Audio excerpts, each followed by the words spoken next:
Nah ini misalkan yang bicara atau yang membuat kebijakan itu tidak pernah mengalami hidup di atas kursi roda.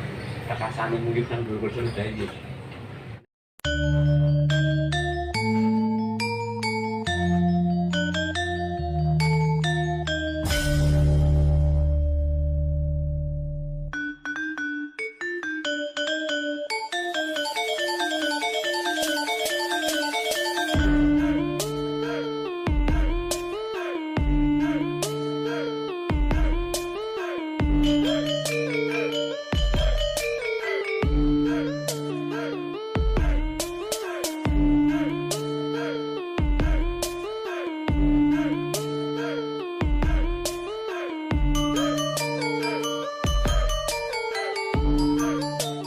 Assalamualaikum warahmatullahi wabarakatuh.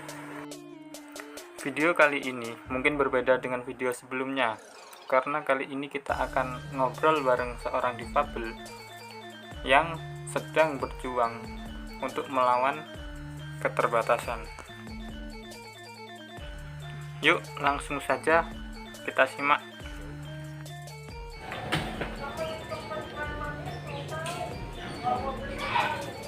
Ya, Kan aneh bapaknya.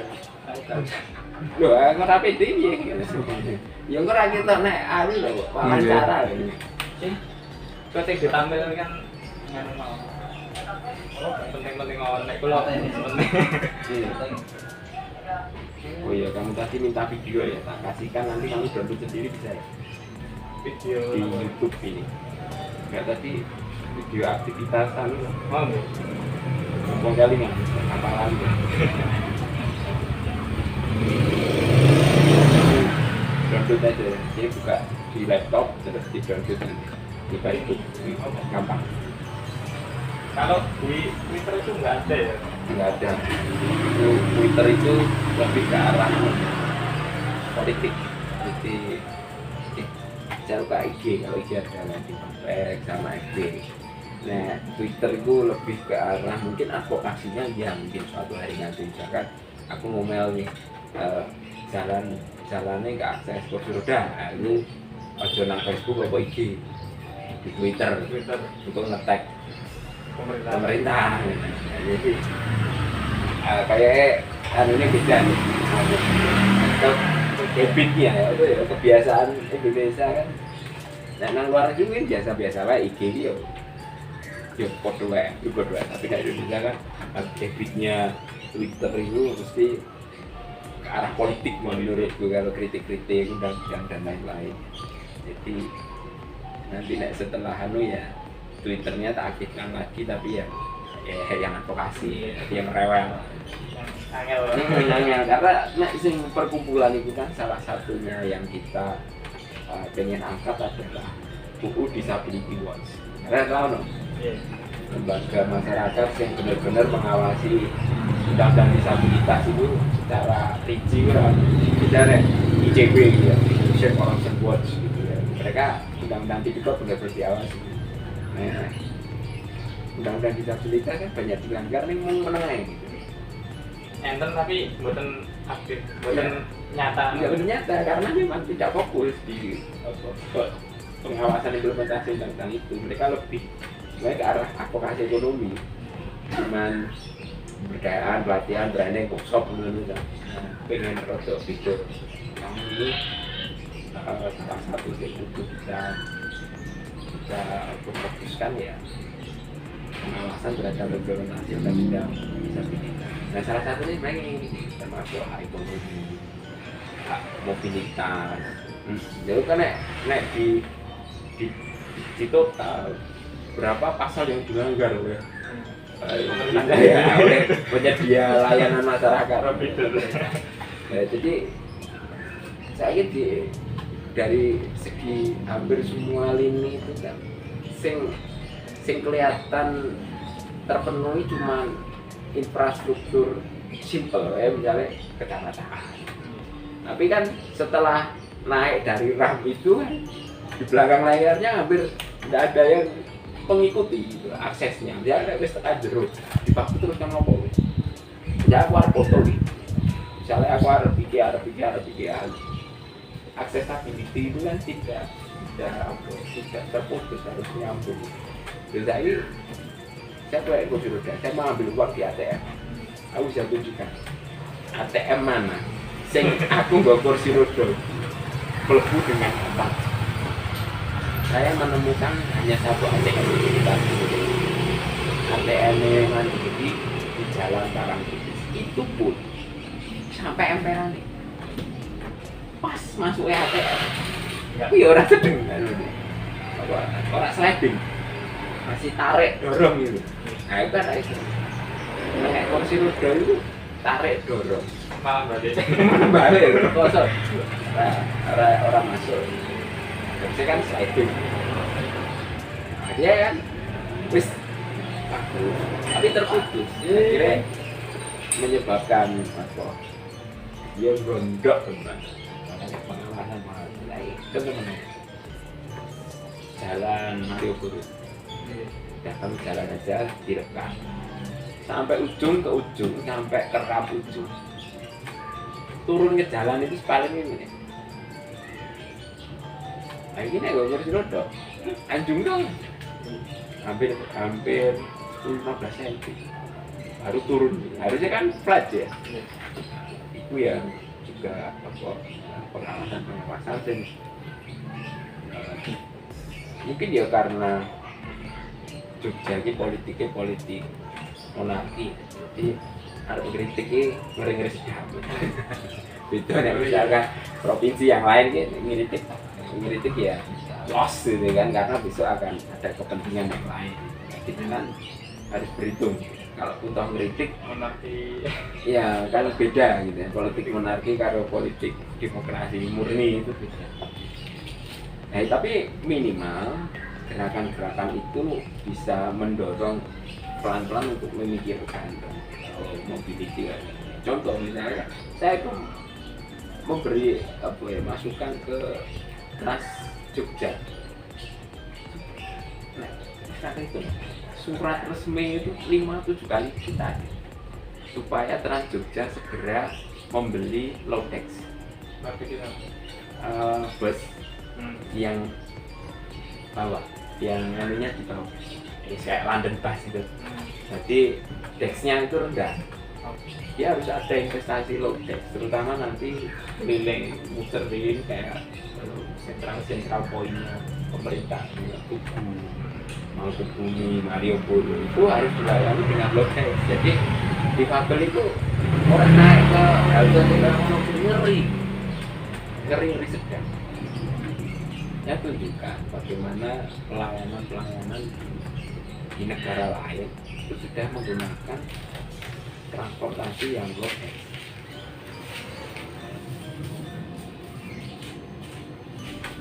Nah, jadi ketika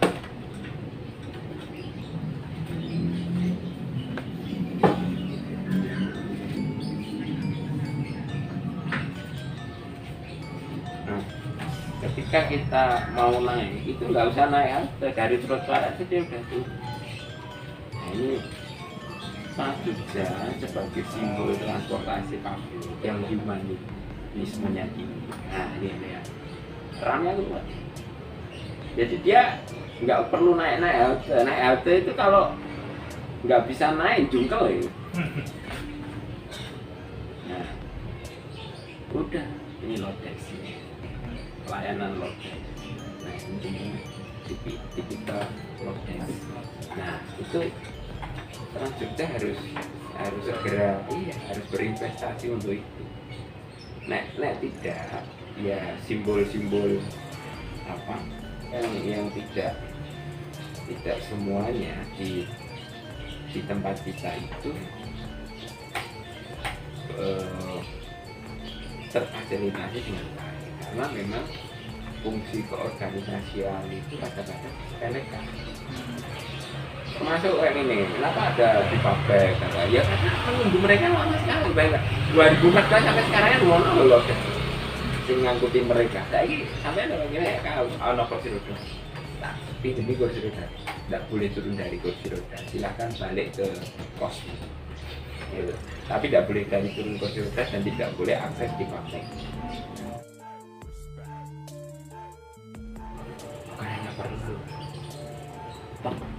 without us ibaratnya. Gue ngomong di publik tanpa melibatkan di publik ya bullshit. Enggak, ngomong kosong doang. Enggak boleh. Jadi kalau kita talking about us, ya kita libatkan mereka. Jadi wajib ya. Wajib. Karena yang lagi misalkan yang bicara atau yang membuat kebijakan itu tidak pernah mengalami hidup di atas kursi roda. Kekasannya mungkin kan dulu kursi roda ini. Nek, kowe iso ngatur gampang hari itu. Nek, keadaanmu paralisis gitu. Kedua kaki mengalami kelumpuhan gak bisa nyangka awakmu. Uyuh luwe rekoso. Kowe arep ini satu-satu. Jadi contoh itu, kenapa keterlambatan ini begitu jauh dan begitu lama, karena memang serius. Kadang-kadang kita wis diskusi, nanti keluar lagi aturan yang tahun kemarin gitu kan. Padahal kita udah diskusi. Nah, jadi nomenklatur pembangunan wilayah dan daerah itu apa ya, hanya kayak simbolis aja. Formalitas. Iya, saya namanya Joyki. Wah, alasannya ini baru bisa keluar 2022. Padahal ini 2021. Nanti 2022. Wah, telat. Iya, nanti 2024. Ganti kebijakan, ganti orangnya lagi, Mulai dari balik awal ini lagi. lagi. Kita mau misah, jadi di public.com sama di pasitidur.com. Nah, di pasitidur.com itu nanti isinya cuma wisata-wisata di Jogja, seisah di public topik ekonomi. Karena baru mau kita rekonstruksi corona, ya, di keuangan kita terhambat kan. Paling bisa rekonstruksi lagi nanti Juni. Setelah saya menikah, developer saya undang lagi di Tani WP di pasitidur.com ini jalan. Nah, kan nawakin satu. Jadi kalau dari segi ekonomi, transportasi prioritas sama transportasi wisata jelas bisa. Wisata itu bisa saya jual paket terusan. Paket terusan itu sama makan, sama tiket, sama transportasinya. Misalkan 350.000. Aku cetok kok untungnya. Karena transportasi, saya ketemu dari sana. Trip, bensin deh. Waktu nih. Nah ini kan luwih nyantai. Terkenal Prambanan dipindahi. Udah pasti lah. Udah pasti terkenal dan di plaza dipindahi. Jadi free time-nya luwih kuat. Dan anak-anak lebih suka. Belum tipnya, belum pulang-pulang. Paling tip ya ke depan ini 50-an unit atau 50-an driver. Karena kan lalu jangan mau nambah sampai 30-an. Jadi saya punya banyak pilihan. Kalian tidak banyak pilihan, nanti 26 ini atau saya punya langganan. Jadi begitu saya jual tour, harus menyesuaikan para driver ini. Bukan mereka menyesuaikan saya, balik. Program wisata ini menyesuaikan mereka. Kurang efektif. Kalian dibanyai, kita sebar, nanti ada paket jalan-jalan seputar Borobudur, kita kerjasama sama pengelola otoritas Borobudur, Prambanan. Nanti misalkan HH Sky, ya kita sama HH Sky. Kalau HSK bisa naik. Oh bisa, beberapa kali kan naik.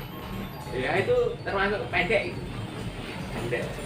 Ya justru banyak kilo mati. Ya. Terus arah arah Silok itu. Nah, Silok itu ya termasuk apa? Serma tajam lah. Terus kali biru tajam. Kami Galuh.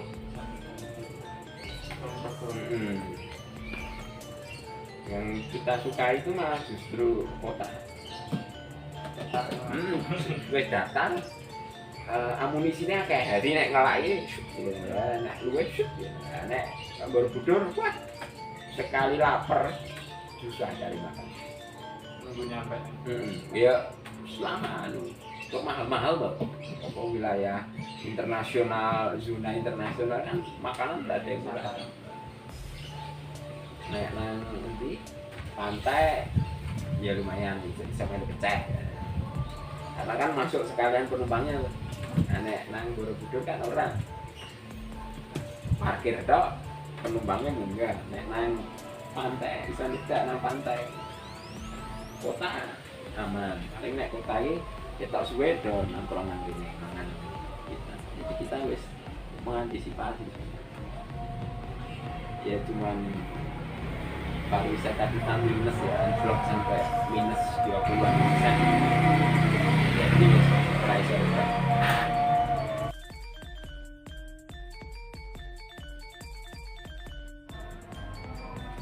Nama saya Triyono dari Diva Bike Indonesia. Harapan dari Diva Bike Indonesia adalah mendorong semua pelaku-pelaku usaha termasuk para pengusaha muda yang milenial untuk menyisipkan nilai-nilai sosial di setiap usahanya atau sering kita sebut sebagai bisnis social enterprise. Harapannya apa? Bukan hanya kita mencari nilai-nilai keuangan, tapi juga kita mampu memberikan kontribusi terhadap nilai-nilai kemanusiaan. Dan disinilah kesempurnaan dalam sebuah sistem itu akan tercapai. Apapun bisnis yang kamu lakukan, jangan pernah melupakan nilai-nilai kemanusiaan untuk dilibatkan dalam bisnismu. Salah satu yang kami lakukan juga adalah bukan hanya kami dalam kita memberi contoh, salah satunya di Diva Bike. Diva Bike semua driver-driver kami libatkan teman-teman berkebutuhan khusus, terutama yang fisik, untuk menjadi pelaku transportasi dan pelaku wisata di Yogyakarta, sehingga bukan hanya memberikan mereka dampak positif secara ekonomi, tapi juga mampu memberikan mereka ruang untuk mereka lebih berkembang dari segi sosial dan kemasyarakatan. Dan pesan juga untuk semua masyarakat,